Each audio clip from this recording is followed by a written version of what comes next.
بسم اللہ الرحمن الرحیم بسم اللہ الرحمن الرحیم الحمد للہ والصلاة علی اہلہا۔ عزیز طلبہ، السلام علیکم ورحمۃ اللہ وبرکاتہ۔ امید ہے آپ سب خیریت سے ہوں گے۔ شرح الاول کتاب الصلاۃ، آخری فصل میں نماز جماعت کے احکام پر گفتگو ہو رہی ہے اور پیش نمازی کی دیگر ترجیحات کو ذکر کیا جائے گا۔ ہجرت میں مقدم شخص کو پیش نمازی میں ترجیح دینا، مذکورہ اصطلاحات اور مفاہیم کا بیان ہوگا، متعلقہ فروعات اور مسائل کا تذکرہ ہوگا، سید اور ہاشمی کو ترجیح دینے کی بحث بھی ذکر ہوگی اور متعلقہ روایات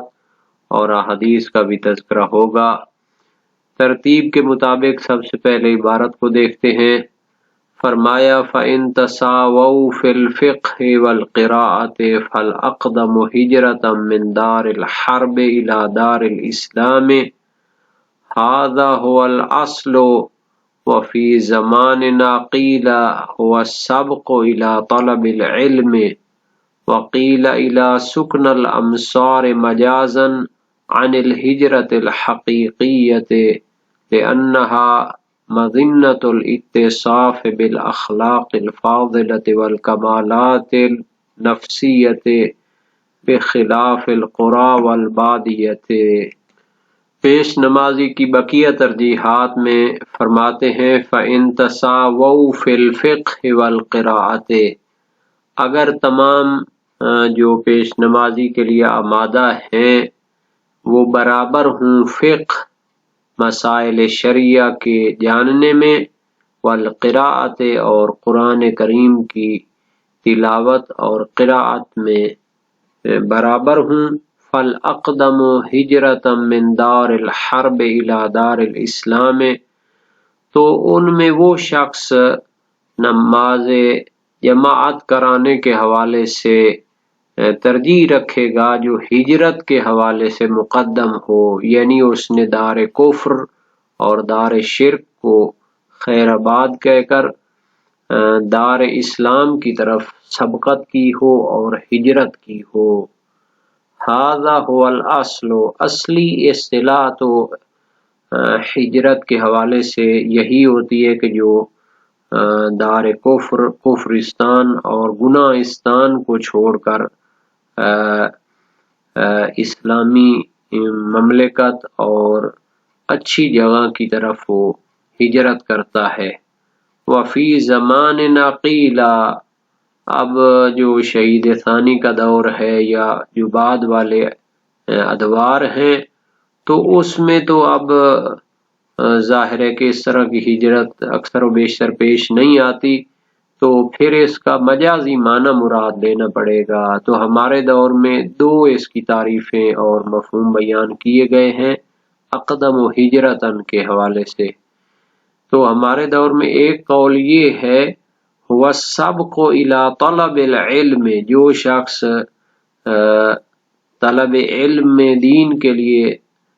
سب سے پہلے نکلا ہو اور اس نے کافی وقت گزارا ہوا ہو طالب علمی میں، تو اس کو دوسرے جو ہے پیش نمازوں کی نسبت ترجیح دی جائے گی اور مقدم کیا جائے گا۔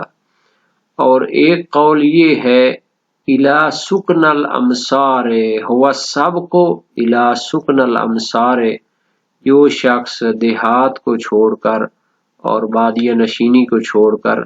شہر میں سکونت اختیار کرنے کے حوالے سے سبقت لے چکا ہو اور پہلے وہ آیا ہو شہر میں، یہاں پر اچھی تربیت، اچھی تعلیم کا بندوبست ہوتا ہے، تو یہ مجازاً ان دونوں معنوں میں استعمال ہوتا ہے۔ مجازاً عن الہجرت الحقیقیت، یہ ہجرت حقیقی میں تو استعمال نہیں ہو سکا، تو اس کی بجائے مجازاً ان معنوں میں استعمال کیا جا رہا ہے، کیونکہ ہجرت حقیقیت وہی تھی جو دار کفر اور دار شرک کو چھوڑ کر دار اسلام کی طرف آنا ہے اور مملکت اسلامی کی طرف ہجرت کرنا ہوتی ہے۔ لیکن دور حاضر میں تو ایسا نہیں ہوتا، تو پھر اس کا معنی یہ ہے کہ یا تو طلب علم کے لیے وہ جلدی نکلا ہو، یا پھر شہروں کی سکونت اس نے جلدی اختیار کی ہو، لأنها مظنة الاتصاف بالاخلاق الفاضلة، چونکہ جو انسان جلدی شہر نشینی اختیار کرتا ہے تو پھر اس میں اخلاق فاضلہ یعنی بلند و بالا جو اخلاقیات ہوتی ہیں ان سے متصف ہونے کا گمان زیادہ ہوتا ہے، اس کی تربیت اچھی ہو جاتی ہے، اور کئی ایسی چیزوں سے بچ جاتا ہے جن سے دیہاتوں میں نہیں بچا جاتا۔ والکمالات النفسیت، اور روح اور نفس کے کمالات سے بھی وہ جلدی متصف ہو جاتا ہے، بخلاف القرى والبادیت، بخلاف قریہ دیہات اور بادیہ جو صحرا نشینی ہوتی ہے، اس میں انسان پھر ان اخلاق فاضلہ اور کمالات نفسیہ سے زیادہ متصف نہیں ہو سکتا۔ مثال کے طور پر دیہاتی لوگ جو ہے نام بگاڑنے کے ماہر ہوتے ہیں، مثلاً اچھے اچھے نام ان کے والدین رکھتے ہیں، لیکن جب وہ ایک دوسرے کو پکارتے ہیں تو بڑا نام بگاڑ کے پکارتے ہیں، اور اس کی تو ابھی ظاہر ہے دیہاتوں میں عجیب و غریب نام اس کے پکارے جاتے ہیں۔ اور اسی طرح گالیاں بھی دینے کو وہ مثلا اکثر جو ہے گناہ بھی نہیں سمجھتے، بڑی بڑی گالیاں جو ہے نا جو وہ کیا ہے دے جاتے ہیں۔ تو یہ جو چیزیں ہوتی ہیں، اگر ہم سورہ حجرات کو دیکھتے ہیں تو اس میں جو ہے برے نام سے پکارنا اور گالیاں دینا یا اس قسم کی جو چیزیں ہیں ان کو منع کیا گیا ہے، بدگمانیاں کرنا اور غیبتیں کرنا اور اس طرح کی کتنی چیزیں ہیں جن کو قرآن و سنت میں گنوایا گیا ہے۔ تو یہ ساری چیزیں کب انسان سیکھے گا؟ جب وہ تعلیم و تربیت کے حوالے سے بہتر ماحول میں پرورش پائے گا۔ تو جو شخص شہری ماحول میں اچھی تربیت اور اچھے ماحول میں رہتا ہے تو وہ پھر ان کے گناہوں سے بچ جاتا ہے جن کی طرف دیہات میں توجہ نہیں کی جاتی۔ تو یہ جو تیسری ترجیح تھی یہ اسی حوالے سے ہے کہ اگر وہ قراءت اور فقہ مسائل شرعی کو جاننے کے حوالے سے برابر ہیں تو پھر ان کی ہجرت کو دیکھا جائے گا، تو زمان حاضر میں یعنی ان کی طالب علمی پہلے ہوئی ہو یا سکونت شہری ان کی پہلے ہوئی ہو تو اس کو مقدم کیا جائے گا، چونکہ شہر میں انسان اخلاق فاضلہ اور کمالات روحانی کو دیہاتیوں کی نسبت اور بیابان نشینوں کی نسبت جلدی سیکھ جاتا ہے اور اس کی تربیت کے مواقع بہتر ہوتے ہیں۔ وقد قیل ان الجفاء والقسوة في الفدادین بالتشدید او حذف المضاف، وقیل يقدم اولاد من تقدمت ہجرته على غیرہ فإن تساووا في ذلك فالأسن مطلقا او في الاسلام كما قیده في غیرہ۔ اور ایک قول اور نظریہ یہ ہے کہ جفاکاری اور تندخوئی والقسوۃ اور قساوت قلبی اور سنگ دلی فی الفدادین یہ دیہات نشینوں میں اور بیابان نشینوں میں ہوتی ہے۔ دیہاتی لوگ اور بیابان نشین لوگ جو ہوتے ہیں تندخو بھی ہوتے ہیں، سخت مزاج ہوتے ہیں، اور ان میں سنگ دلی اور قساوت قلبی بھی پائی جاتی ہے۔ یا حذف مضاف کے ذریعے اس کو پڑھیں گے، او حذف المضاف،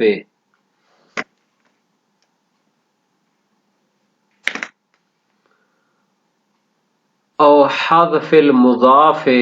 یا اس میں مضاف کو محذوف مانا جائے گا، یعنی صاحب جو ہے گائے بیل ہو گیا جس سے وہ کیا کرتے ہیں کھیتی باڑی کے لیے استفادہ کرتے ہیں. تو اصل میں یہ ہے کہ اگر تو اس کو فدادین دال کی تشدید کے ساتھ پڑھیں تو یہ فداد کی جمع ہے، اور فداد وہ شخص ہوتا ہے جو اپنی زراعت کے اندر اور اپنے جو مویشی ہوتے ہیں ان میں بلند آواز سے بولتا ہے اور آوازیں لگاتا ہے، تو اس سے مراد یہی دیہاتی اور بیابان نشین ہوتے ہیں. یا پھر اس میں مضاف کو حذف مانیں گے تو یہ فدادین جو بغیر تشدید کے ہوگا، پہلی دال پر شد نہیں ہوگی. یہ فدان کی جمع ہے، اور فدان جو ہے وہ اس گائے بیل کو کہتے ہیں جس کو جوتا جاتا ہے مثلا کھیتی باڑی کرنے کے لیے. تو اس عبارت میں ایک مضاف کو مقدر مانیں گے، یعنی فی اصحاب الفدادین، تو مراد وہی دیہاتی لوگ ہوتے ہیں جن کے پاس گائے بیل ہوتے ہیں، جن کو وہ جوت کر مثلا کھیتوں میں کام کرتے ہیں اور بلند بلند آوازیں نکالتے ہیں. وقیل یقدم اولاد من تقدمت ہجرته علی غیرہ، اور ایک قول یہ ہے کہ مقدم کیا جائے ان لوگوں کی اولاد کو جو پہلے ہجرت کر چکے ہوں دوسروں کی نسبت مقدم کیا جائے، یعنی کہ جو لوگ پہلے ہجرت کرنے والے ہیں ان کی اولادیں بھی دوسروں پر مقدم ہوں گی. ایک قول یہ ہے. فَإِن تَسَاوَوْا فِي ذَلِكَ فَالْأَسَنُّ مُطْلَقًا أَوْ فِي الْإِسْلَامِ، اور اگر ان کی ہجرت میں بھی برابری ہو تو اسن مطلقاً جو ان میں سے زیادہ عمر والا ہوگا اس کو مقدم کیا جائے گا. اس عبارت میں مطلقاً سے مراد یہ ہوگا کہ بطور مطلق جس کا عمر زیادہ ہے تو اس کو مقدم کریں گے. مثال کے طور پر ایک شخص ہے جس کی عمر 60 سال ہے اور اس نے 30 سال اسلام میں گزارے ہیں، جبکہ دوسرے کی عمر وہ کیا ہے 50 سال ہے لیکن اس نے 20 سال اسلام میں گزارے ہیں، تو پھر جس کی عمر 60 سال ہے 50 سال والے کی نسبت وہ کیا ہے مقدم ہوگا. اور فی الاسلام میں، یا اس کا اسلام میں کیا ہو زیادہ عرصہ گزرا ہو، یعنی اس نے اس سے زیادہ عمر اسلام میں گزاری ہو اگرچہ کہ اس کی عمر کم ہو. جیسے ایک شخص ہے اس کی ٹوٹل عمر مثلا 40 سال ہے اور اس کی جو اسلام میں گزرے ہوئے عمر ہے وہ زیادہ ہے، مثلا 30 سال ہے، جبکہ ایک شخص ہے اس کی ٹوٹل عمر 7 سال ہے لیکن اسلام میں اس کے 20 سال گزرے ہیں، تو پھر اس کو مقدم کیا جائے گا جس کے عمر کم ہے ویسے لیکن اسلام میں اس نے زیادہ وقت گزارا ہے. کما قیدہ فی غیرہ، جیسا کہ شہید اول نے دوسری کتابوں میں اس کی قید ذکر کی ہے کہ جو اسلام میں زیادہ عمر گزار چکا ہو اس کو مقدم کیا جائے گا اگرچہ کہ دوسرا شخص عمر کے لحاظ سے ٹوٹل عمر کے لحاظ سے وہ بڑا ہو. تو یہ جو مسائل ہیں ترجیح پیش نمازی کے، اس میں جو مقدم ہوتا ہے ہجرت کے حوالے سے اس کو مقدم کرنے کی جو بحث تھی، اس میں شیخ یحییٰ بن سعید جو ہے ہمارے دور میں ایک قول یہ ہے کہ جو زیادہ پہلے طالب علمی کی طرف آیا ہو اس کو مقدم کریں گے. تو یہ قول شیخ یحییٰ بن سعید ہلی کا ہے. اور دوسرا قول جو کہ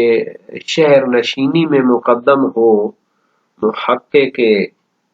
کرکی کا ہے اور ان کے شاگرد کا ہے۔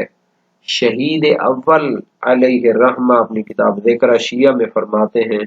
ربما جعلت الہجرت فی زماننا سکن الامصار لانها تقابل البادیہ مسکن الاعراب لان اہل الامصار اقرب الى تحصیل شرائط الامامت والکمال فیہا۔ کبھی کبھی ہجرت کو ہمارے دور میں قرار دیا جاتا ہے شہر نشینی کے معنی میں، چونکہ یہ بادیہ نشینی اور جو اعراب اور دیہاتیوں کا مسکن ہوتا ہے اس کے مقابلے میں ہے، چونکہ شہر نشین لوگ جو ہوتے ہیں امامت کی شرائط اور پیش نمازی میں کمال حاصل کرنے میں مقدم ہوتے ہیں، ان کی بہتر تعلیم و تربیت کا انتظام ہو جاتا ہے۔ ذکر شیعہ صفحہ 271، یہ طبع حجری کا حوالہ ہے۔ اور اس کے بعد یہ جو قول تھا کہ جفاکاری اور سنگ دلی یہ دیہاتیوں میں ہوتی ہے، شہید ثانی نے ایک کتاب لکھی ہے روض الجنان فی شرح ارشاد الاذہان علامہ ہلی کی کتاب کی شرح ہے۔ نماز میت کی بات میں فرماتے ہیں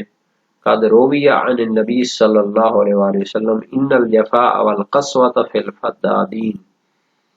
کہ جفاکاری اور سنگ دلی فدادین میں ہوتی ہے۔ قال الحروی ناقلا عن ابی عمرو، ہروی جو لغوی ہے اس نے ابو عمرو سے نقل کیا الفدادین مخففہ و واحدها فدان مشدد، فدادین مخفف ہے یعنی شاد نہیں ہوگی اس کی دال پر، اور اس کا واحد کیا ہے فدان ہے اس میں شاد ہے۔ وہی البقر التي يحرث بها اہلها اہل جفا لبعدهم من الامصار، وہ گائے بھینس ہے یا گائے اور بیل ہے جس کے ساتھ کھیتی باڑی کی جاتی ہے اور اس کے جو مالک ہوتے ہیں وہ جفا کاری کرتے ہیں چونکہ وہ شہروں سے دور ہوتے ہیں۔ فاراد اصحاب الفدادین، تو مراد ان گائے بیل رکھنے والے ہوں گے۔ کما قال تعالی، جیسا کہ اللہ تعالی نے فرمایا واسأل القریۃ، یعنی واسأل اہل القریہ، ان دیہاتیوں سے پوچھو، ان دیہات والوں سے پوچھو۔ وحکیٰ فیہ التشدید، اور روایت میں ہے فی الفدادین وهم الذین تعلو اصواتهم فی حروثهم واموالهم ومواشیهم من اہل القری والبوادی، اور فدادین شاد کے ساتھ جو ہے اس کا معنی ہے جو لوگ اپنی آوازیں بلند کرتے ہیں اپنی کھیتی میں، اپنے مال و اموال میں اور مویشیوں میں، دیہاتی اور بادیہ نشین ہوتے ہیں۔ یقال فد الرجل یفد اذا اشتد صوته، فد یفد کا معنی کیا ہوتا ہے جب اس کی آواز بلند ہو۔ روض الجنان صفحہ 322 طبع حجری میں ہے۔ اور اگر ہجرت میں برابر ہوں تو زیادہ عمر والے کو مقدم کیا جائے گا، تو اس نظریے پر مشہور علماء ہیں، اور سرائر میں ابن ادریس ہلی اسے ہجرت پر مقدم کرتے ہیں۔ اور مطلقاً سے مراد یہ ہے کہ ان کا مطلقاً جو عمر ہے زیادہ ہو، چاہے اسلام میں کم ہی عمر ان کی گزری ہو، اور اسلام میں ان کی زیادہ عمر گزری ہو، یہ والا جو قول ہے یہ شہید اول نے اختیار کیا ہے اپنی دوسری کتابوں میں۔ تو یہ نظریہ ہے شہید اول کا ذکر شیعہ میں اور دروس شرعیہ میں، اور اسی طرح علامہ حلی نے تحریر الاحکام میں، اور شیخ طوسی نے مبسوط اور ایک جماعت نے بھی اس کو اختیار کیا ہے۔